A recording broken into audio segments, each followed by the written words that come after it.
High, good evening সকলকে জানাই শুভ রথযাত্রার শুভেচ্ছা ও অভিনন্দন। এই হচ্ছে আমাদের বাড়ির বিগ্রহ, আমার কানাই আর আমার রাধু। হ্যাঁ, শ্রী রাধা মাধব আছেন আমাদের বাড়িতে। তারপর রথযাত্রার উদ্দেশ্যে আমরা জগন্নাথকে পুজো করেছিলাম। আজকে একটু আয়োজন করেছিলাম পুজোর। এই হচ্ছে আমাদের পুজোর আয়োজন। যাই হোক, পুজোটা আমার মাই করছিল। হ্যাঁ, এটাই আমার মা জগন্নাথ দেবের পুজো করে বলতে এই রথের টাইমেই করে। এই জগন্নাথটা আমার ছোট্ট ভাই আমাকে এনে দিয়েছিল পুরী থেকে। সে গিয়েছিল, বলেছিল কী চাই তোর জন্য বল, আমি আনবো। আমি বলেছিলাম জগন্নাথ। তো এটাই, এই মাটির জগন্নাথটা এনে দিয়েছিল আমার জন্য। তাই এই বছর জগন্নাথকে পুজো করা হলো রথযাত্রায়।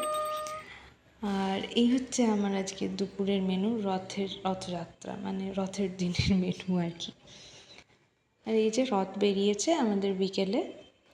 তো এই হচ্ছে আমাদের ছোট্ট রথ, যেখানে অনেক মানুষ, অনেকজনই গেছে। আমি যাইনি অবশ্য, আমি বাড়িতে থেকেই রেকর্ড করছিলাম। যাই হোক, তোমাদের কেমন দিনটা গেল জানিও। টাটা।